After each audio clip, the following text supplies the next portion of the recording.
What are you seeing now, just with respect to, we fast forward to today, AI and corporate venturing? Oh, wow. This is a great one. But what does AI really mean? Is it like, oh my gosh, going to save us in our P&L? We get to fire a bunch of people who are no longer needed. There's two vectors. There's the tech enabled, the business AI enabled, and then there's the AI replacing a bunch of existing processes. So the latter is like a cost reduction, and the other one's a revenue augmentation, right? These are just types of ways to think through it.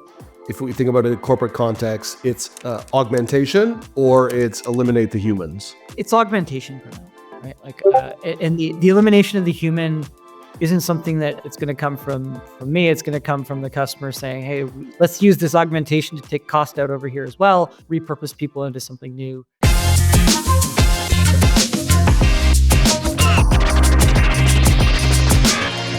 Welcome to Beyond the Core. This week we're sitting down with Amar Varma, who's a triple innovator. He's been a successful serial entrepreneur, pre-seed investor, corporate venturing expert. So really excited, Amar, for you to be on the show today so we can dig into some of these issues. As an investor, you've effectively done such an amazing job pre-seed investing, finding and being first check investors in companies that have sold to Facebook, Salesforce, Electronic Arts, Apple. You've been a corporate venturing expert by building companies that have sold to the likes of Ford, and really excited to have you here today and dig into some of these corporate venturing insights. So how about we get right into it? I mean, Amar, tell us a bit more about some of your corporate venturing experience, and let's start maybe with the Hatch Labs experience. Well, pleasure to be here. Thanks for having me. I'm always excited to catch up with you too. Always so many things in your orbit that are circling there. So awesome to hear about. Let's get into it. Part of being successful as an innovator is knowing where to look, luck and timing as well, right? So one of the key pieces that we've just been looking through over the decades and decades of experience here is just what are areas, what are industries that could be, revolutionized by technology, and what are industries that can be tech enabled? And I think those are key places to take a look at. Let me give you some examples of things that are falling into those two buckets. One would be something like, a piece of technology that really creates a new business unit for folks. So like in the case of some of the Hatch Labs stuff, the corporate partner there was Interactive Corp, IAC, Barry Diller's company out of New York.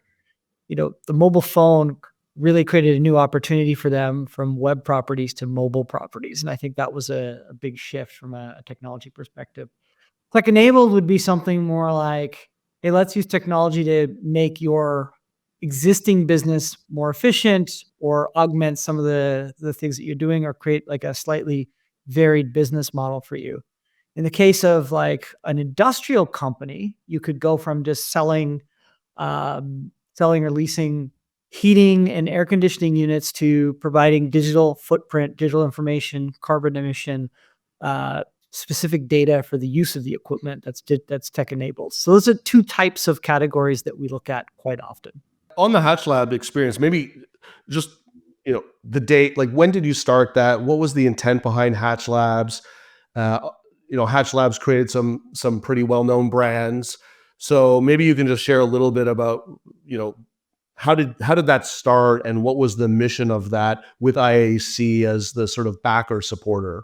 Yeah, so around the time of starting Hatch Labs, a couple of years before, I had a business in creating mobile applications. This would have been around the time the App Store came out on the iPhone and the Android marketplace came out for that series of devices. And IAC at the time was a prominent web property. They owned a lot of different brands, things like, and I'm going to date myself here, City Search, Angie's List. Love it. Dictionary.com. I remember those friends here. And then more collective things like Match.com was another one, just for context of what that company was. And they had about 50 of these brands. And then we started working with them in a customer relationship where we were working with them on various mobile applications for their existing properties. So if you ever used Match as a mobile user, or if you did looking for a restaurant like on City Search or any of these things back in the day, those are all things that we powered. what had happened over time is we had such a great relationship and experience back then. I know Dinesh Morjani, who was the GM for mobile at the time, has become a great friend over time and just was a real supporter of the initiatives and working together. I approached him and said, "Hey, let's do something bigger, broader. You've got 50 apps that we can do, but I think there's a chance to create a new category of experience for your audience and people who are generally out there." And that's when we started to talk about doing something in the corporate, call it venture or, however you want to categorize the relationship where like it's us and them working together on some innovation and some new cool products. I'll say Hatch is probably the most successful corporate venture in history, if you had to ask me. Out of it was 9 things he never heard of, the 10th of which is this little company that was called Tinder. And that was really the thing that got notoriety and kind of was a business model. There's a Harvard business case on it now. If you go there and you're taking the case, it's exciting. And there's just a bunch of things that have happened over time that have used the Hatch IAC model as a reference point. And that was the last investment or venture in that lab. Is that correct? Hindsight and there's always a bit of a revisionist history, but bear with me on this. We had approximately 10 different things that we had looked at. Some of the things off the top of my head was like, something in how to share music back then, which was a novel digital sharing experience.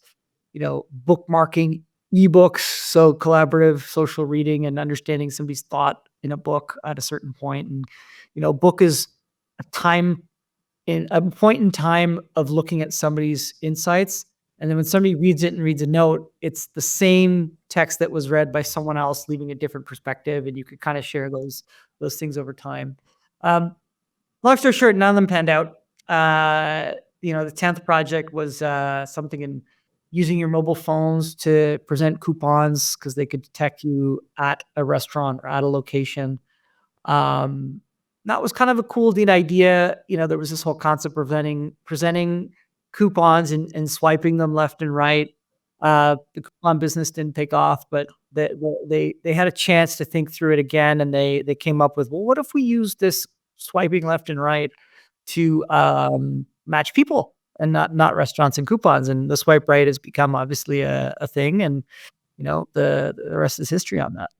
Was the idea there with IAC to leverage corporate assets from them? So it was like, let's build something new. Let's not just provide the service of building mobile apps for these guys. It's like, let's build something brand new.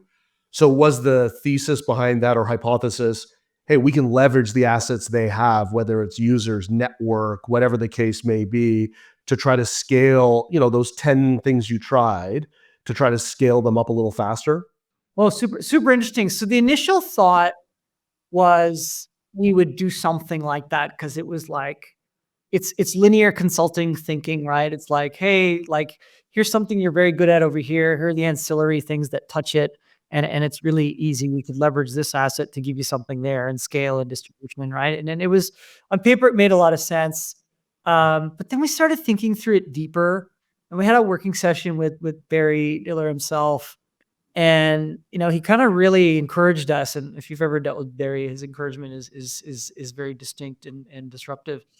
How about if you did the opposite? And when you went through how did you think of the opposite type of thinking? It gave us a much broader perspective. We're like, okay, what can change with a mobile phone versus a web browser, right? What's the behavior, location, AR, VR, social integration that moves with you? That's not something that's pegged to your laptop or desktop. And it just opened up a whole new category. And hindsight's 2020 on this, right? We ended up getting things like Instagram, things like Uber, things like Tinder.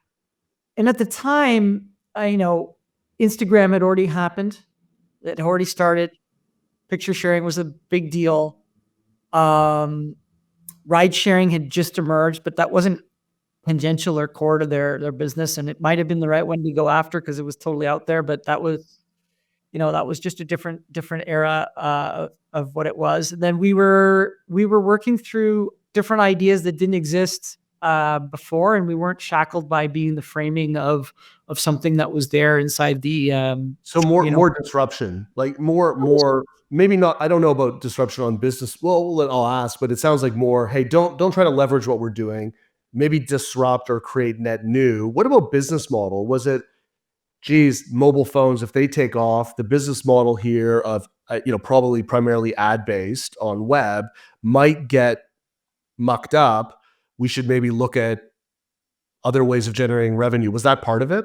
100%, right? Like at the time, search and lead gen was like 99% of revenue, right? The whole subscription freemium was kind of emerging as a concept construct. Freemium is a very common thing today in enterprise software applications, but at the time, for net new mobile assets or mobile communities, it was like, even if I remember back, I think Match has always been uh, I think you always have to pay. There was no way to get on for free, and it was based on geography, demographics, and the whole concept now was like, let's create a whole cohort of people through some K factor in the social engineering of it, and then we can facilitate exchanges of information, emotions, and people connection, right? And that was kind of what the basis was, and then who to pay, who was going to pay, and how much you were going to pay kind of emerged over time. Right. Right. Yeah. Got it. And Interesting. how are things evolved, from in your corporate venturing journey and, co-founding, Autonomic with Sunny Matra and just that whole experience with Ford? Maybe dig a bit into that.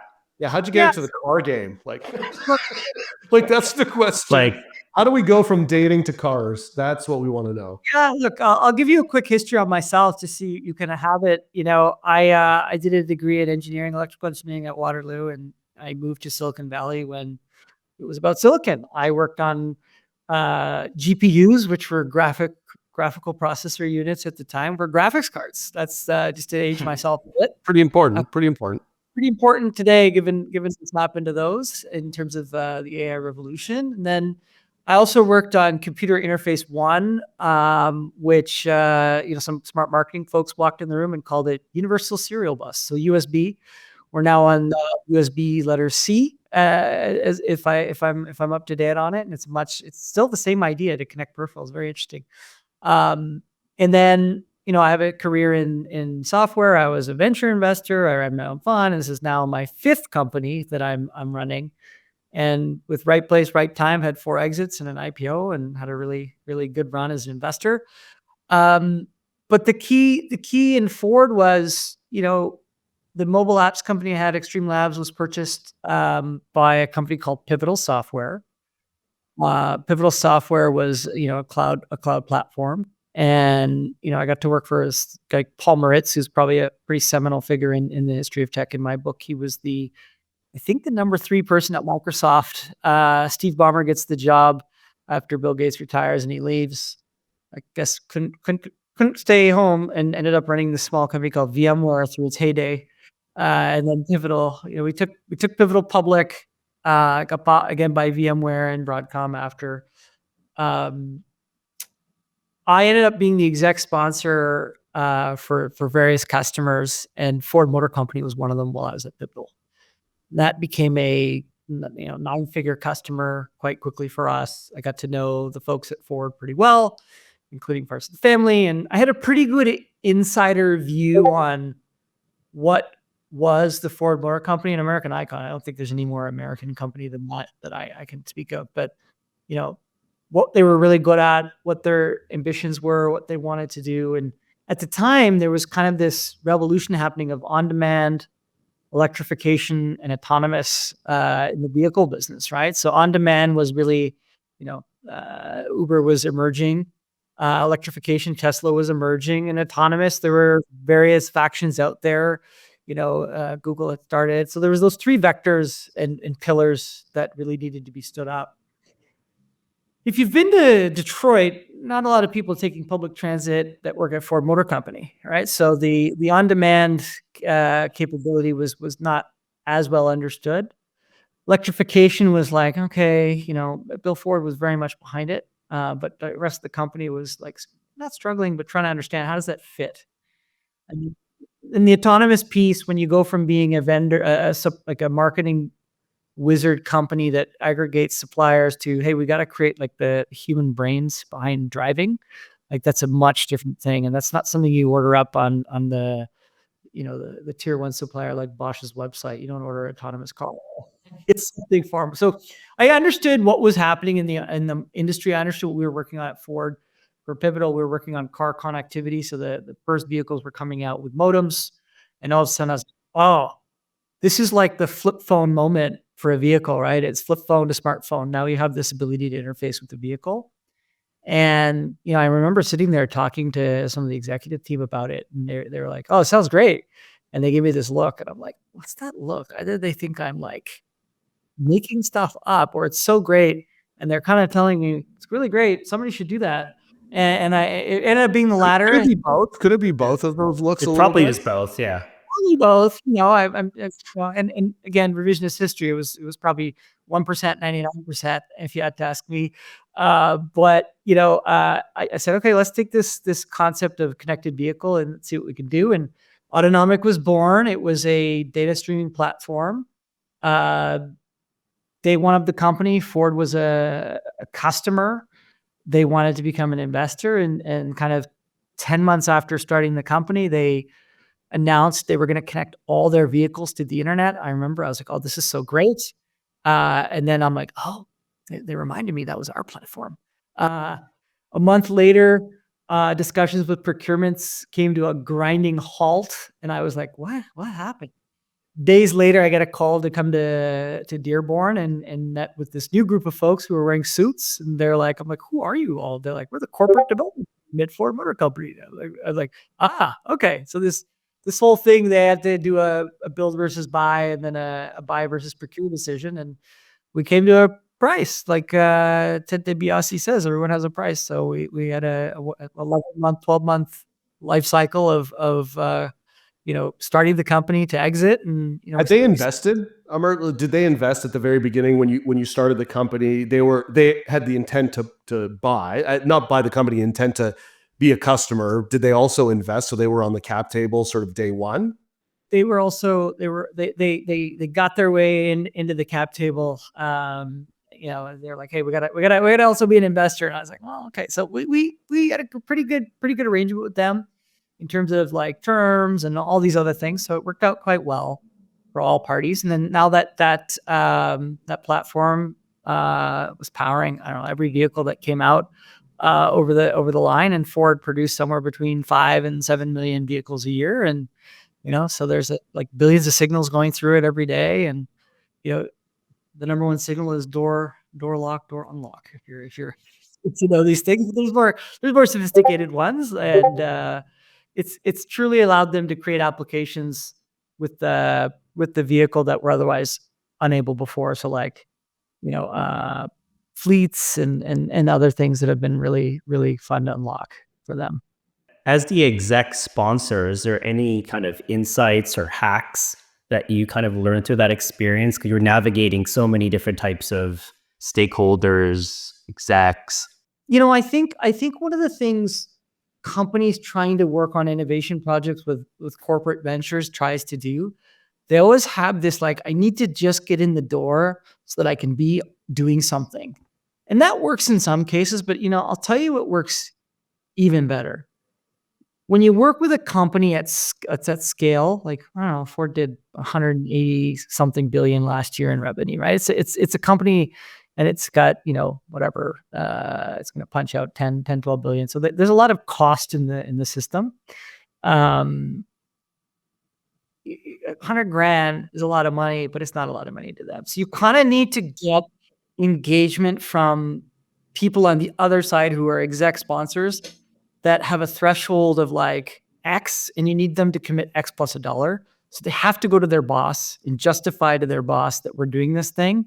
And it's on my weekly tracker, my quarterly goals, my OKR, whatever the system is. So there's a definite focus on it being successful that has like a mutual success. Instead of trying to sneak it in, right? So you're saying like you got to go up you got to make it hurt maybe a little bit for them so that it becomes a priority, as opposed to trying to go in low at a number that you think they could put on a credit card. Right. So just to this point, I went in because I'd been the supplier, so I knew kind of the thresholds, and I had a pretty good relationship, so I knew what to ask for. But had I not known what to ask for, I probably would have underbid it. And the exec was very astute. They probably would have pushed me up to a bigger number anyways. Right. So like I remember, Marcy Claiborne was the exec sponsor. She's fantastic. She was the CIO at the time, and she was just like very helpful, very instrumental, very critical of what we were doing, and very critical of how to integrate, how to get pressure points in the organization to be successful and proliferate. So that, like, credit to her on the other side for running with that and making it all happen. And post-acquisition, was there any other insights on how to make these corporate ventures successful, or just how to get more scale that you could share? Yeah, look, yes. I think what happens is in corporate venturing as a category, you have to have a few things line up, and these are some of the necessary conditions. You have to have the CEO of the company infinitely excited and positive about these things. Because if there's not support at the CEO level, you might as well not do it. That's kind of the experience I've been. So when you get that checkbox, CEO's excited, has budget, has interest, you're made. From there, the folks that are running with the corporate ventures very much need the ability, when the timing is correct, to plug the ventures into the organization.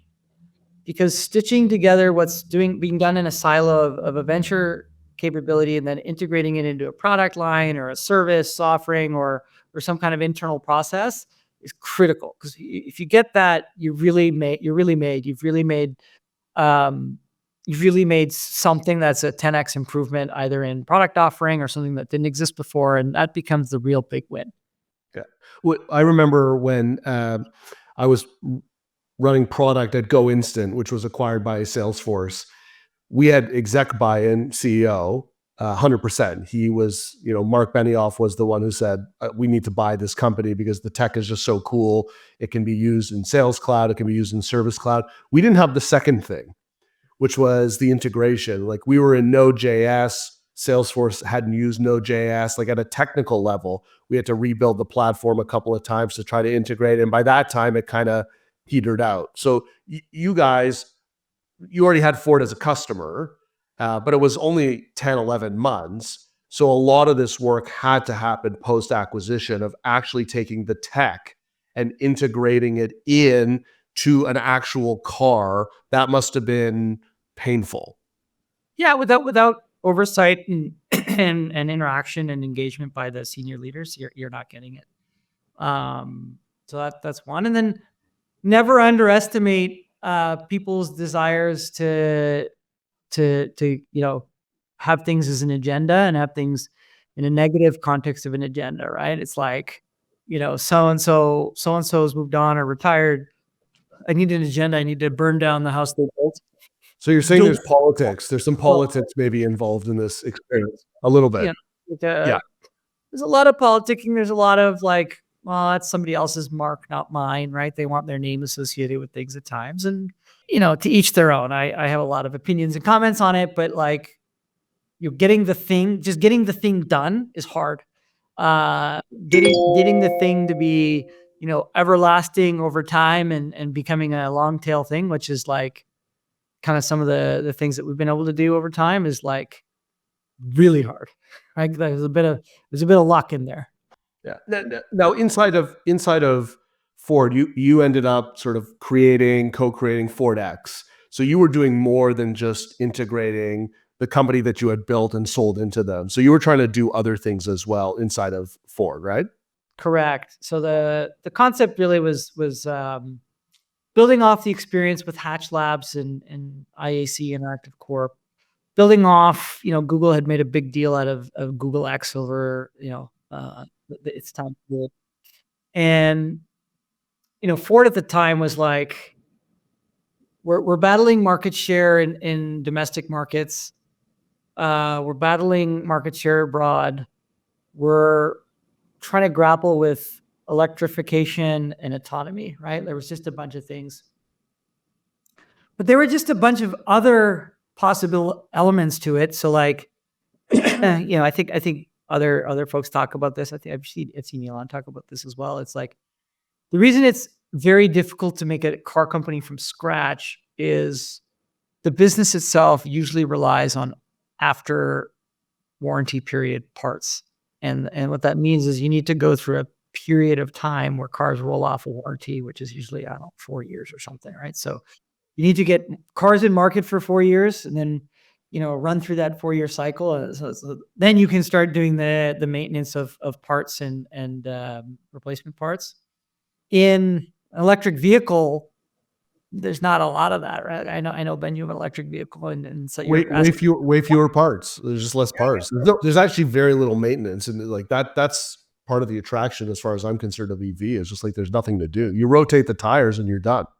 So you kind of have to figure out how to make money on other services, whether it's connectivity, whether it's premium features, autonomous driving capabilities, all those types of things, right? So it's like we were just going through that investigation, spending a lot of time to understand that.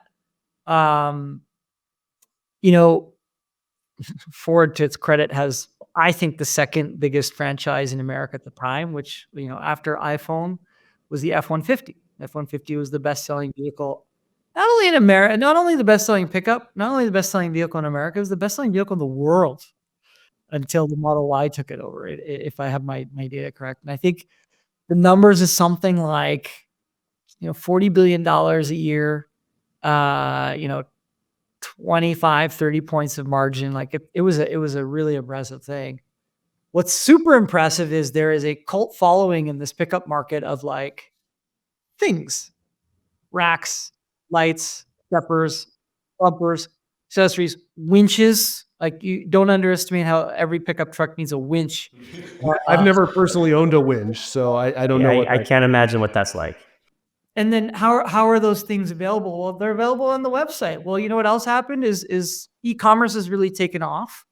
So like investigating how to optimize, throughput of those products with targeting and inventory management, because, they're not as sophisticated sometimes as you think. And there's a lot of room for improvement, especially for things that have like runaway success, like you should see the cult following. You can see the Reddits, you can see the groups. The messenger groups are real big.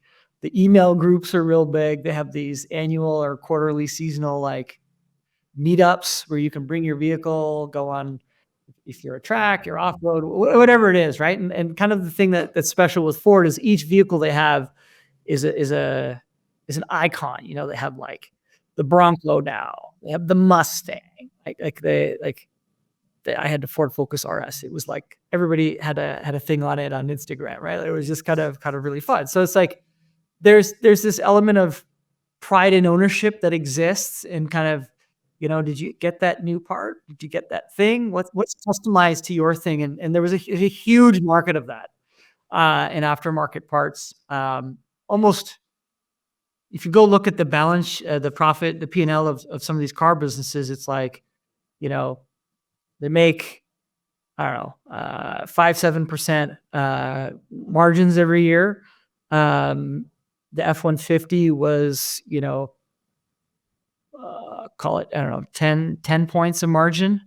Aftermarket parts was another few points. The bank business was another few points. Everything else lost money, right? It was just some of those things. So that'll give you a sense of how popular the aftermarket parts and stuff are. For Ford X, the goal there was not disrupt. The goal was diversify revenue, grow revenue through other streams other than just the sale of the car. Is that a fair sort of, that's how you would pitch Ford X and say, guys, we have to keep growing these other streams of revenue, provide more and extended value to the end customer? Yeah, there was some like, what are some of the things that might be sort of tangential? And as I said before, those are okay. But we start thinking outside the box of like, hey, how do we optimize like throughput of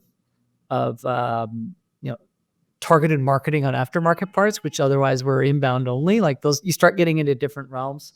Well, because the reason I bring up the pickup trucks is, the number one use of these trucks is for work.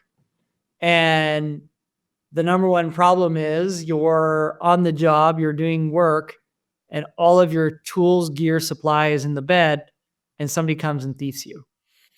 This is like a classic problem.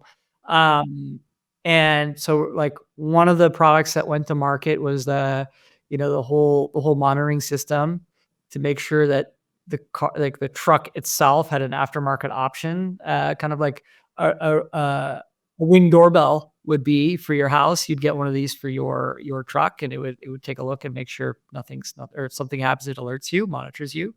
And it's sometimes easier in these bigger companies to have an auxiliary product than for something to be baked in, because the product life cycles are so long to bake stuff in, right? That was one of the other observations. Yeah, I just love to segue a bit into, I mean, you've sat on so many different boards, both startup boards, corporate venturing boards. I mean, I've known you for 12 years. I've been on boards with you.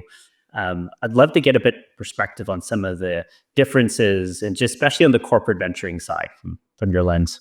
Yeah, look, boards are very important, right? If you're going to have a board, it needs to be productive. It needs to be useful. It needs to be candid. It needs to be transparent, and it needs to, really help shape direction and philosophy of how things get done. And it really sets the tone. So I take those very seriously when I'm on them and part of them. And I'm generally a very serious person with these things. So it's kind of just an extension of my persona. But governance is really important. I think people sometimes forget. And sometimes people mistake what governance is. Like, somebody saying, hey, give me a 5-year plan for this new product you're thinking about, developing corporate venture.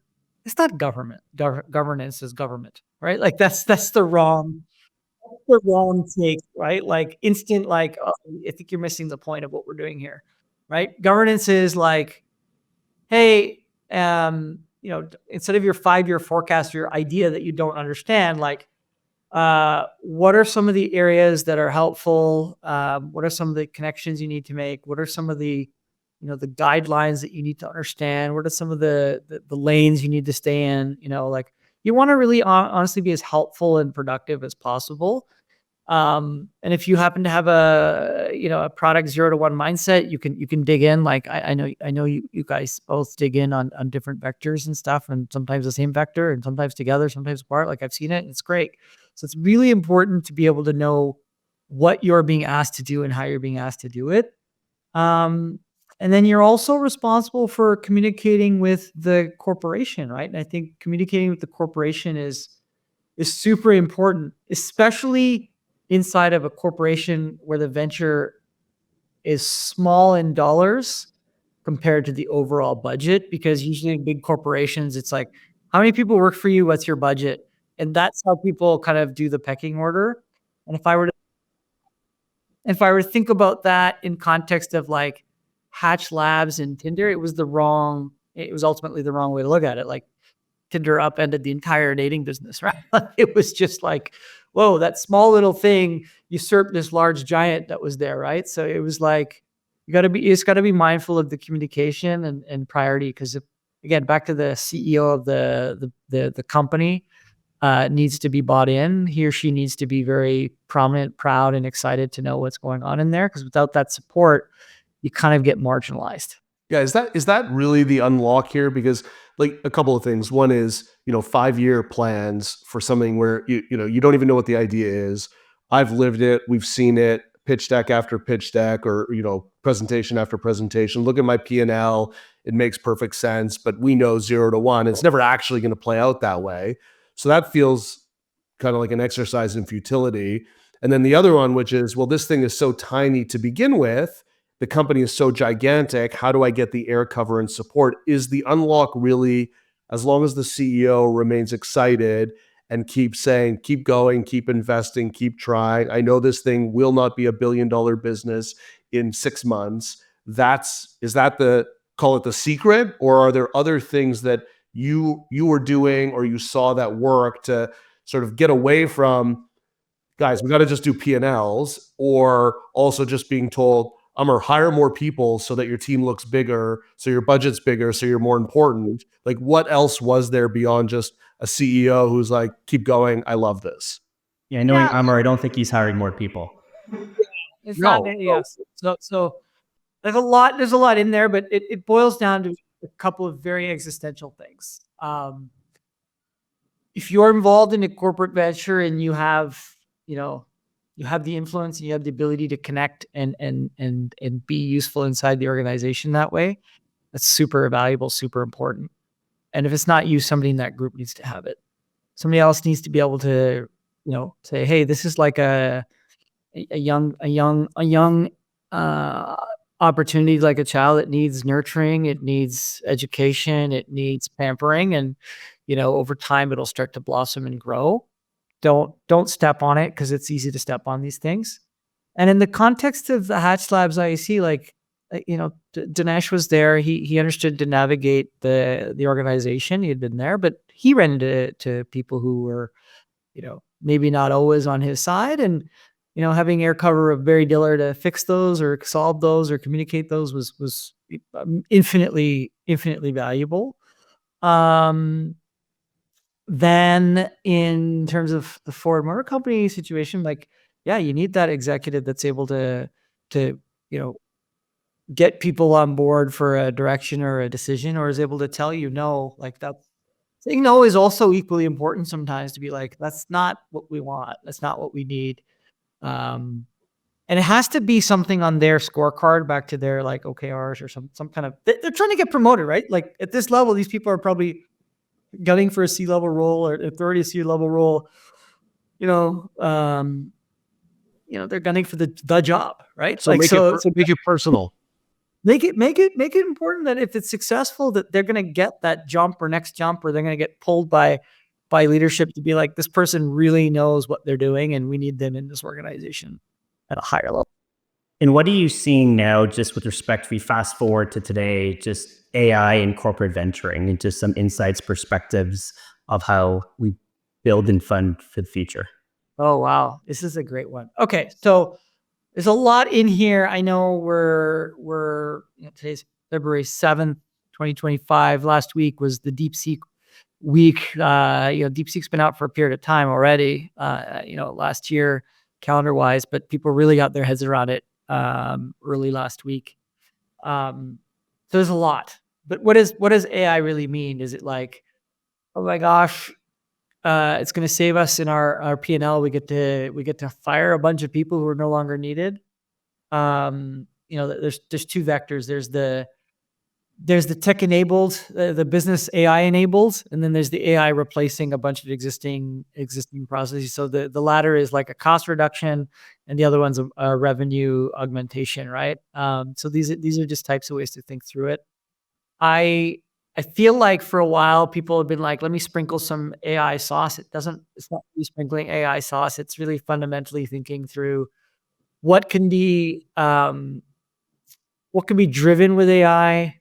And the models are moving super fast, right? Like, I think if we were to contrast a year ago, the inference and the reasoning capability of these models was toddler at best. Now we're seeing operator researcher. It's not just PhD level in some contexts. It's what I call, emeritus or Nobel candidate type context in some areas. And the ability for it to return an instant answer is one thing. The ability for it to pause and think like a human does, and kind of just go through and like, if a model's taking like 20 seconds to do that, or it could be a lifetime for humans going through that thought process and coming up with it. So if you start playing around with some of the models, start asking it like deep philosophical questions, or deep questions that have 100 inputs or 1,000 inputs that need to kind of come in and give an output, like timely, something about the economy. What is the policy of such and such country, and what are the rates? Should they go up or should they go down? You'll get a very, very, very detailed, reasoned answer of somebody who's like not in high school writing economics paper, but somebody who's been in the administration and can tell you what's going to happen, right? Like it's super impressive. Are So you in the so Amar, are you in the camp of, if we think about it in corporate context, it's augmentation or it's eliminate the humans? it's augmentation for now, right? Like, and the elimination of the human isn't something that it's going to come from me. It's going to come from the customer saying, "Hey, we've been able to now do this thing. Let's repurpose people into something else, right? Let's take the cost. Let's use this augmentation to take cost out over here as well. Repurpose people into something new." Like I think it was Klarna who came out last year saying, "Hey, we got rid of our entire call center," right? And I'm like, "Oh, okay." Like those are types of things where people can just make a call and be bold about it and try. And looks like they did a wonderful job with that experiment in terms of what they wanted to do. Um, I see these operator researcher models now. Like it's showing today again. February 7th, 2025 is showing you an operator taking on a web browser and doing things.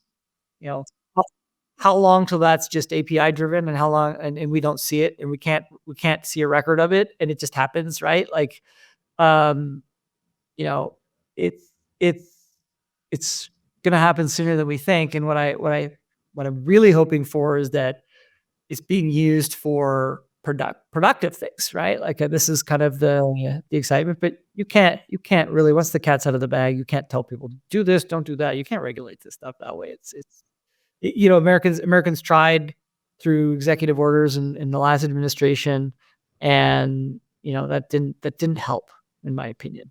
Yeah, I mean, we've been using it more. We've been using AI just broadly more and more. I've started dabbling with building agents, started playing with deep research, from ChatGPT, and like put in the prompt. And I get lazy with prompting, so it's just like I write something super fast, and yet it still spits something out, and I send it to the team, and they're like, "That's pretty damn good," actually to kick off an ideation or kick off something, or it's just it works, and it can really help speed things up. Because you're one of the better product minds I've met in my lifetime. Like you understand this intimately well. What's happened now from versus a year ago is there would have been this human fine tuning of these models, but now the models tune themselves and are learning themselves, right? And that's how a human works, right? They're like, hey, I better adjust what I said or how I think about things, and then I better do some more work to learn more. And it's like it's an autonomous thought process or Yeah, I mean, autonomous learning. if you've tried deep, again, like I tried the deep research, and you watch it thinking, and it's actually a little bit creepy. It says, "I'm thinking about this now," and then it's like, "I'm reading this. I found this thing, but I'm now going to go verify it. I'm now thinking about it this way." I'm like, that's all the steps I probably, as a fairly logical, I'd like to think a logical person, those are probably the steps I would have gone through, but I don't even know what step 8, 9, 10 are. And obviously it does almost instantaneously. And you don't need to know those steps too. So yeah. Yeah, so much like we're an era of the web. We knew rotary dial phones. We knew auto reversing cassettes, things like that, right. Like now the whole music library is available instantaneously of anything. You can create music on the fly too, right? Like that's this generation. We had search. There's not really been anything like search, social, mobile, cloud, AI, right? Like, and AI will be this thing now, like that'll be the next thing for this generation. Knowing how to use it, knowing what it can do, knowing when you can rely on it, how to rely on it, how to leverage it.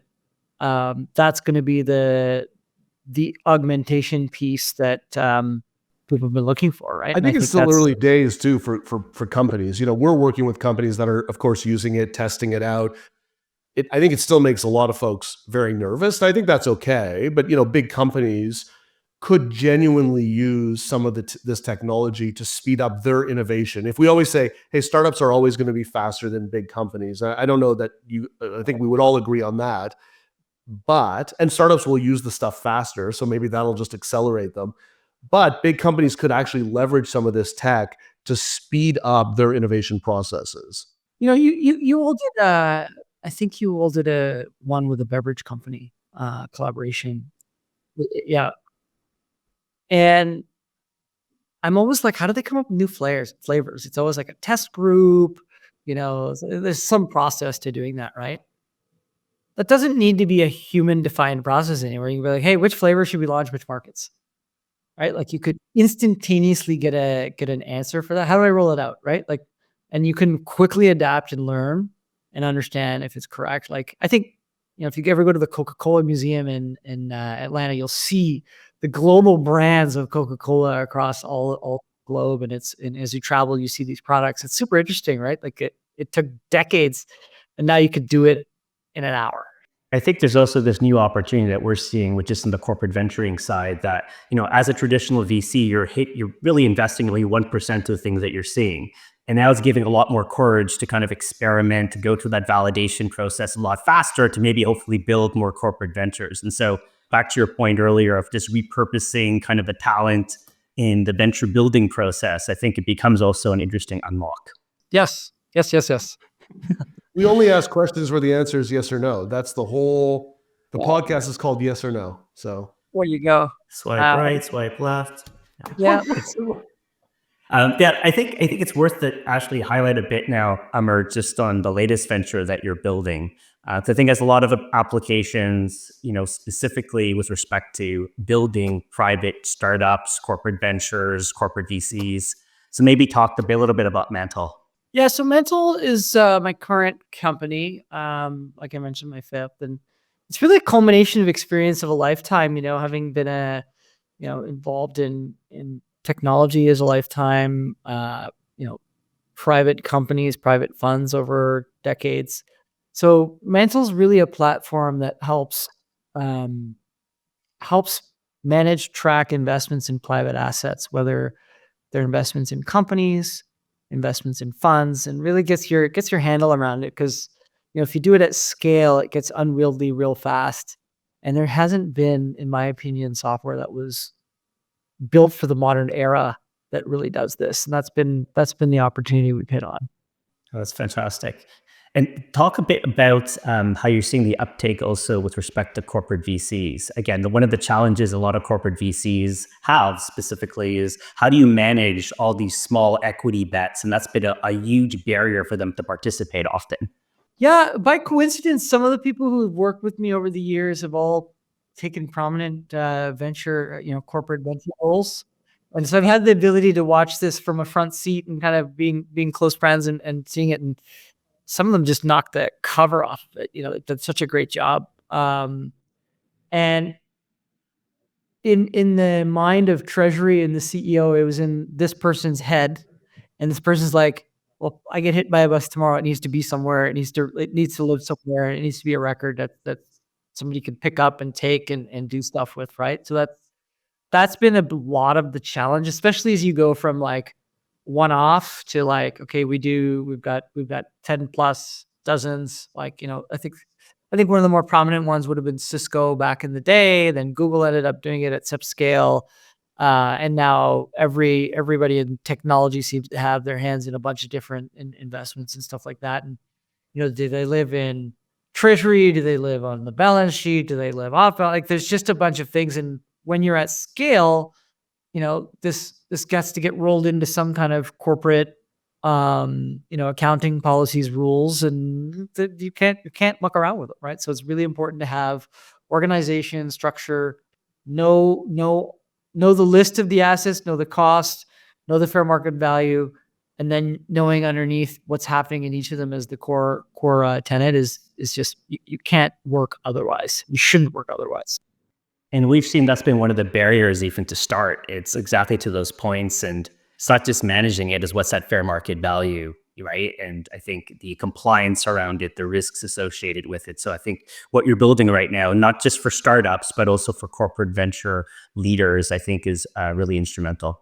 Yeah, I think back to the board thing, right? If you're involved in this organization as a corporate venture and you're part of the board or part of the committee, and there's a governance aspect and a communication aspect, your word is great, but you need something that's a system, written record, things that other people can look into for transparency. And if you're not doing that, I encourage you to do it. And with Mantle.com is obviously a self-plug, but there are other platforms as well that can be really helpful here. There are no other platforms, just to be clear. There's only one. Come on.